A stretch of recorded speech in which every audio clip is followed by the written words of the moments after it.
Cuando la vida te golpea fuerte, tienes dos opciones: quedarte tirado llorando o transformar ese dolor en el combustible más potente que existe.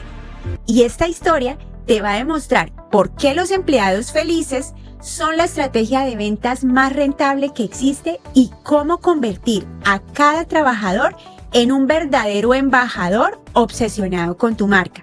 Hola, mis queridos negociadores inteligentes, yo soy Diana García y quiero hablarles de algo que nos está ocurriendo por estos tiempos.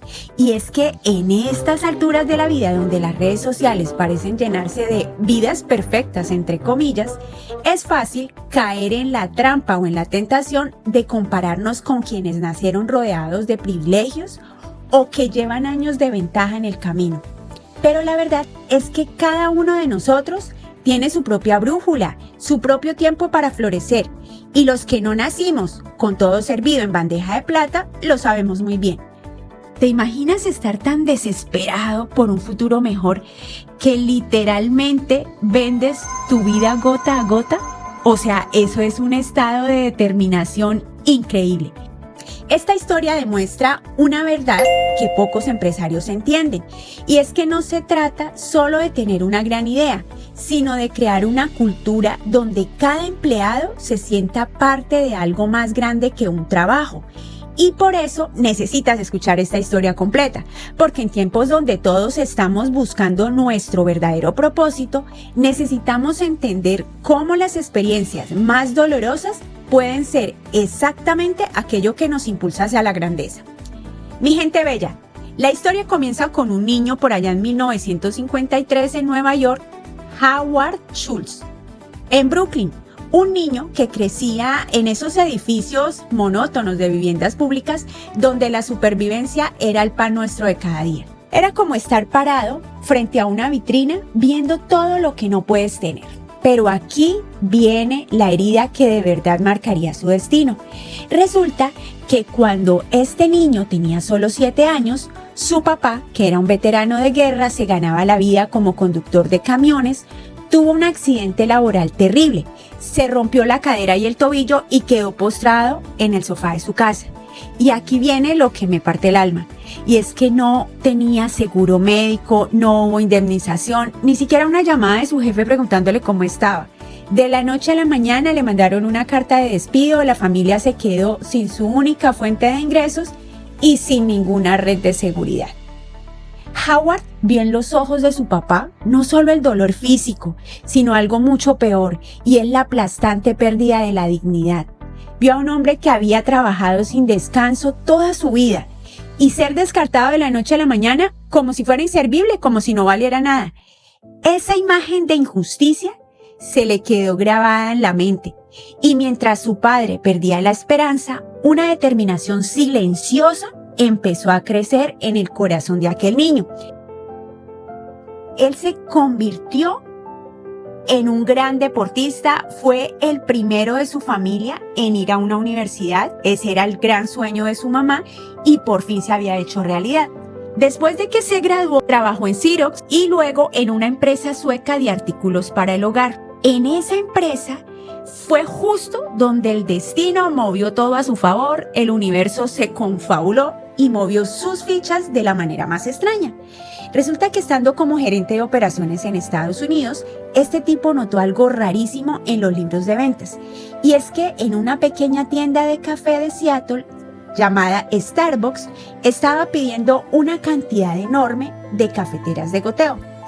Eran muchas más de las que compraban los grandes almacenes. Entonces, por la intriga, se fue a conocer a estos compradores, a estos clientes, y cuando entró en esta modesta tienda, el aroma a café recién tostado lo atrapó por completo. Los fundadores de ese café eran Gerald Boulding y Gordon Bowker. Los dos parecían esos hippies intelectuales y de los años 80, ¿no? Le ofrecieron una taza de Sumatra. Sumatra era como un café tipo premium y exótico de esa época. La mayoría de estadounidenses en ese momento solo conocían el café instantáneo. Entonces, para él, Esto fue como descubrir un idioma que no conocía, que no existía. El sabor era profundo, era rico, era complejo. Y en ese instante, no solo descubrió un buen café, sino una pasión que no sabía que tenía. Quedó tan obsesionado que supo que tenía que ser parte de esa compañía.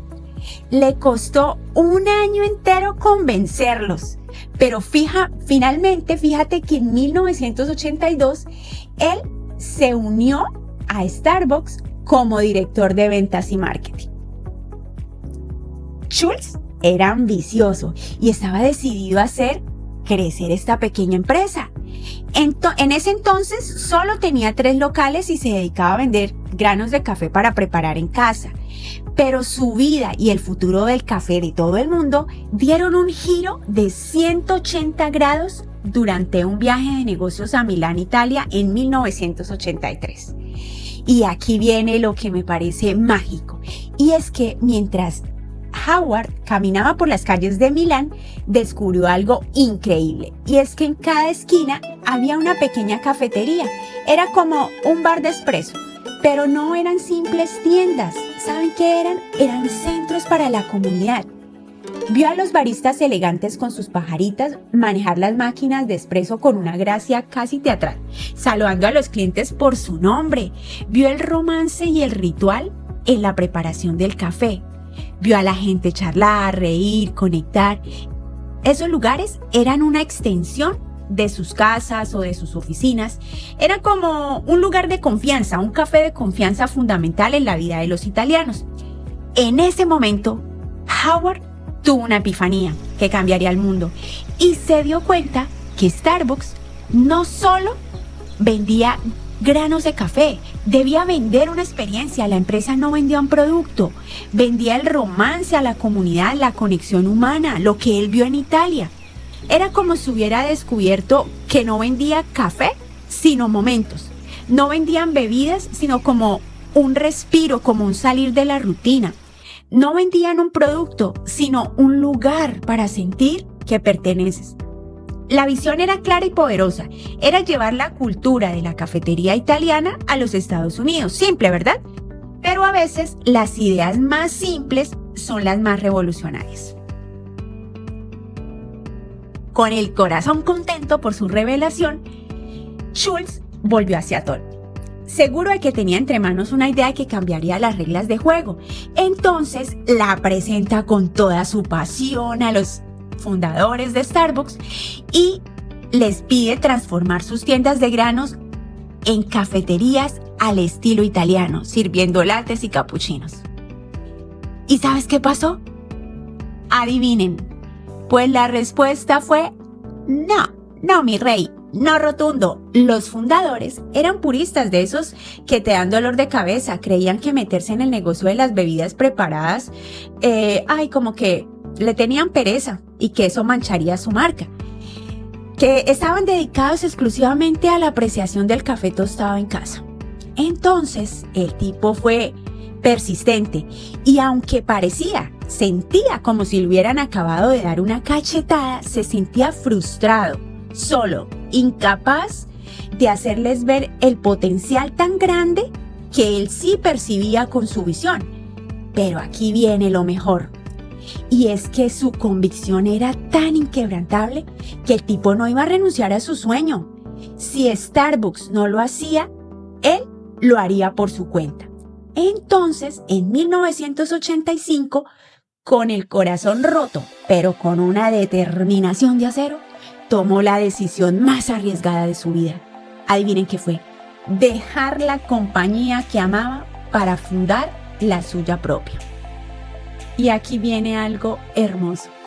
Con la bendición de los fundadores de Starbucks, que incluso invirtieron en su nuevo proyecto, nació Il Giornale, que significa el periódico en italiano. Era una cadena de cafeterías que era una réplica fiel de la experiencia que él había descubierto en Italia. Pero al lanzar Il Giornale fue una batalla cuesta arriba que le daba ansiedad. Schultz necesitaba recaudar cerca de $1 millón para arrancar, así que se pasó un año entero presentando su idea a posibles inversionistas. Y aquí viene el dato que te va a impresionar. Habló con 242 personas y 216 le dijeron que no. ¿Te imaginas? Cada no era como un golpe en el estómago, un recordatorio de lo que estaba solamente en su visión. Y eso también nos toca un poco las fibras a nosotros cuando estamos en el plan de vendedores, porque muchas veces las objeciones, ese no, es el que nos impulsa a buscar los cierres de ventas. Pero bueno, volvamos a nuestra historia. Resulta que Howard tenía algo que no se puede comprar y era convicción absoluta. Finalmente consiguió el capital y abrió las primeras tiendas de Il Giornale. El concepto fue un éxito inmediato. La gente acudía en masa para disfrutar de la música de ópera, los asientos eran cómodos y por supuesto el cafecito era excepcional. Y entonces pasó algo que parece sacado de una película. Resulta que 2 años después, o sea en 1987, se le presentó la oportunidad de su vida, y es que los fundadores originales de Starbucks, queriendo enfocarse en otra de sus empresas, decidieron vender toda la operación minorista de Starbucks, sus 6 tiendas, su tostadora y su marca. Y Schultz, que era un visionario, supo que tenía que comprarla. Era su destino, necesitaba $3.8 millones, una cifra que parecía astronómica en ese momento. Pero no pasa nada, volvió a la carga, pero esta vez con el éxito de Il Giornale. Como prueba de que su idea sí funcionaba, entonces logró convencer a los inversionistas, incluido el padre de un joven, un tal Bill Gates. Reunió el dinero. Pues resulta que compró Starbucks y fusionó su exitosa Il Giornale bajo el icónico nombre de la sirena. El rey por fin había regresado a su reino. Y esta vez él era el que estaba al mando. Con el control total, Howard Schultz empezó a ejecutar la visión que había guardado durante años. Y fue la expansión de unas pocas tiendas que existían en Seattle, las convirtió en el Starbucks que creció a un ritmo que daba vértigo. Y es que en 1992 la empresa salió a la bolsa de valores con 165 tiendas y una valoración de $271 millones. Pero ese dinero no se lo gastó en lujos, sino que lo usó como combustible para una expansión sin precedentes de manera global. Así que mientras construía su imperio, Schultz nunca olvidó esa imagen de su padre cuando fue despojado de su dignidad. Ese dolor se convirtió en el pilar de su cultura empresarial. En 1991 implementó un plan de beneficios de salud integral para todos sus empleados. Además, introdujo un programa convirtiendo a sus propios empleados en socios. Imagínate la motivación. ¿Te das cuenta de lo revolucionario que era esto? Estas no eran solo decisiones de negocio para mejorar la retención de personal. Eran actos de redención. Eran su respuesta directa a la injusticia que vivió cuando era niño. Estaba construyendo la empresa que su padre nunca tuvo. Una donde cada empleado es valorado y respetado. Este es el enfoque en las personas y creó una lealtad y una cultura de servicio que se convirtieron en la ventaja competitiva más poderosa de los Starbucks. Era como tener un ejército de embajadores de la marca, no empleados resentidos, que es lo que vemos en muchas otras empresas. Y aquí vienen los números que te van a volar la mente. Hoy, Starbucks es un gigante global con más de 38,000 tiendas. Está en 88 países, sirviendo a millones de clientes cada día. La idea que nació en las calles de Milán y que fue rechazada por tantos, se transformó en un imperio valorado en casi 100.000 millones de dólares. Para que te hagas una idea de la bobadita, cada día Starbucks sirve aproximadamente 100 millones de tazas de café. Es como si cada día abasteciera de café a toda la población de México. Pero, ¿cuáles son los patrones mentales que tú puedes extraer de esta historia para tu propio negocio? La primera lección: convierte tu dolor en propósito. La pobreza de Howard no fue su desventaja, fue su mayor ventaja competitiva, fue como su motor. Nunca olvidó lo que se sentía ser invisible. Por eso creó una marca que hace que cada cliente se sienta especial. La segunda: no copies el producto, copia la emoción. Howard no inventó el café, es como que no inventemos la rueda. Él inventó la experiencia de sentirse importante mientras tomas café. Vendió conexión humana, no cafeína. La tercera: tus empleados felices son tu mejor estrategia de marketing, porque cuando tus trabajadores aman lo que hacen, esa energía se contagia y se transmite a los clientes. Es como un virus de positivismo. Y la cuarta: la perseverancia frente al rechazo abrumador.